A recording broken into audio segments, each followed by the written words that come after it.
Bonjour encore une fois dans une nouvelle vidéo dans laquelle on va essayer de découvrir un autre genre littéraire, c'est le roman. Alors on va essayer d'apprendre à repérer les grandes caractéristiques de ce genre pour le différencier des autres.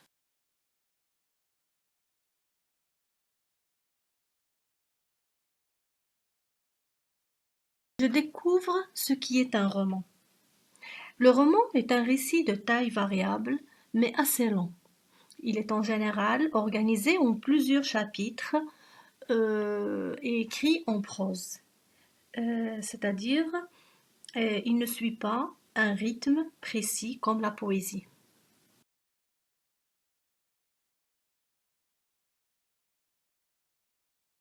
Le roman est un texte narratif où l'auteur raconte une histoire vraie ou imaginaire. Il choisit un thème, une époque, des lieux et des personnages qu'il fait agir. Il y a plusieurs types de romans et de personnages, et on va commencer par les types de romans. Un roman peut aborder n'importe quel genre d'histoire. C'est pour cela, dans la bibliothèque, on trouve que les romans sont classés selon le type d'histoire qu'ils racontent. Il y a bien sûr les romans d'aventure, policiers, historiques, science-fiction, autobiographiques, épistolaires, des nouvelles, etc.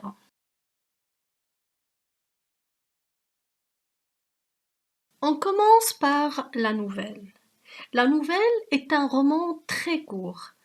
On remarque que le récit est centré autour d'un seul événement et les personnages sont peu nombreux.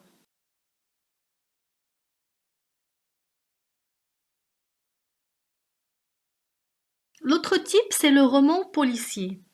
C'est un roman dans lequel on trouve un méfait qui est commis, soit un vol, un crime, etc. Et aussi, on remarque que les personnages principaux sont une victime, un coupable, un enquêteur, des suspects et des témoins. On trouve aussi des indices permettent d'établir des preuves pour expliquer ce qui s'est passé et résoudre l'énigme. Et ce qui caractérise aussi le roman policier, c'est que l'enquête se déroule dans un climat de mystère, de suspense et parfois de peur.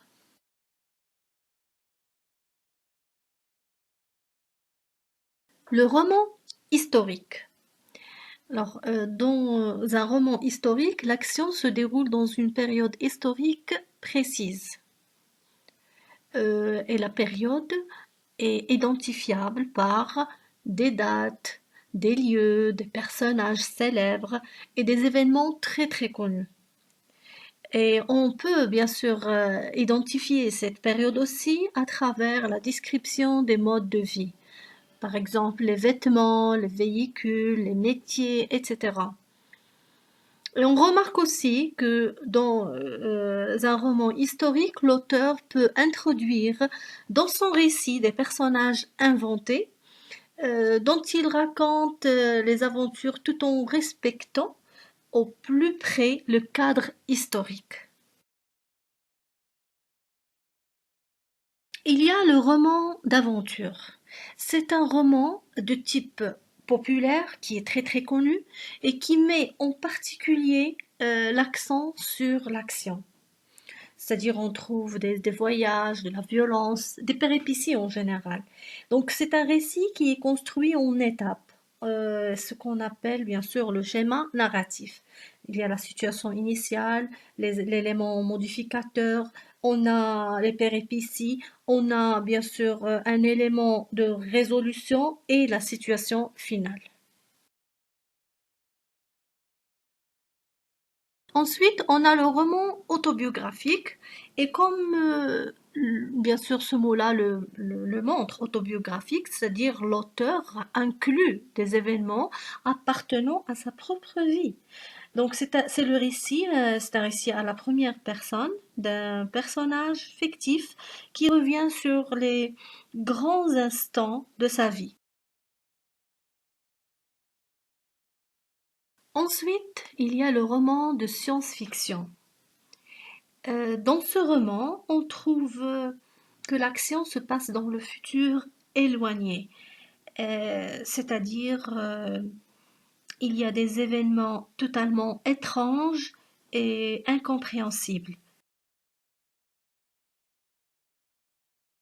Et finalement, il y a le roman épistolaire. Donc c'est un roman ou bien un récit constitué d'une succession de lettres. Donc on trouve de la correspondance, fictive ou non, d'un ou plusieurs personnages. C'est pourquoi on trouve que les chapitres de ces romans sont généralement organisés par les lettres écrites entre les personnages. On passe maintenant aux personnages d'un roman. Alors, les personnages du roman peuvent être des personnages fictifs ou des personnages inspirés de la réalité, des personnes ou des animaux, parfois aussi des extraterrestres. Et dans un roman, il y a souvent le personnage principal, mais aussi des personnages secondaires.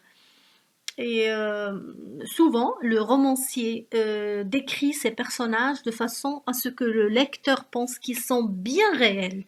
On pense vraiment qu'il existe.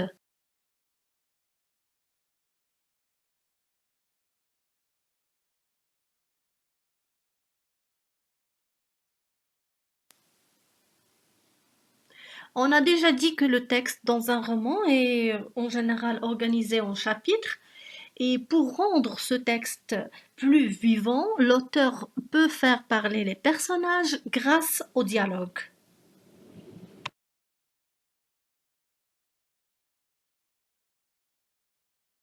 Regardons maintenant cette image. Alors là, c'est cette page-là, ou bien cette image-là, c'est une première de couverture d'un roman. Et la première de couverture, c'est la première page extérieure d'un livre où on trouve plusieurs informations. Par exemple, on trouve le titre, le nom de l'auteur, l'illustration. Et même parfois, on peut ajouter d'autres informations comme l'éditeur, la collection, le thème, le genre du livre et le public à qui s'adresse ce livre.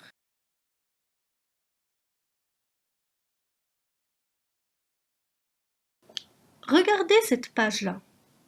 Et oui, on la trouve à la fin d'un roman, ou bien d'un livre en général. Eh bien, on appelle cette page-là la quatrième de couverture. Oui, la quatrième de couverture, c'est la dernière page extérieure d'un livre. Elle apporte plusieurs informations complémentaires par rapport à la première de couverture.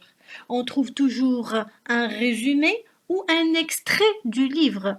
On trouve le code barre, mais il y a aussi d'autres renseignements possibles, des informations sur la collection, des indications sur la catégorie d'âge, le nom de l'illustrateur, le prix aussi.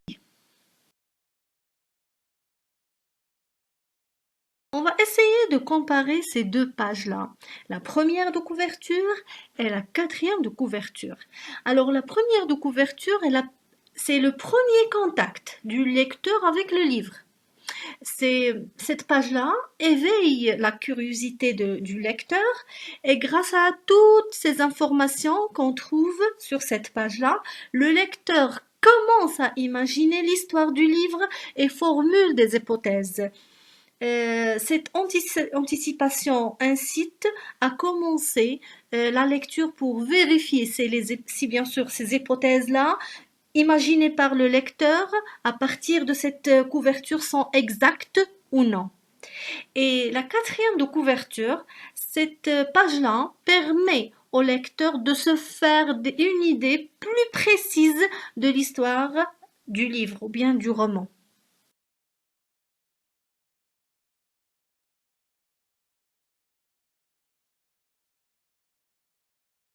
Et voilà, C'était une présentation très très simple qui pourra bien sûr être détaillée dans d'autres vidéos et en attendant, je vous souhaite bon courage.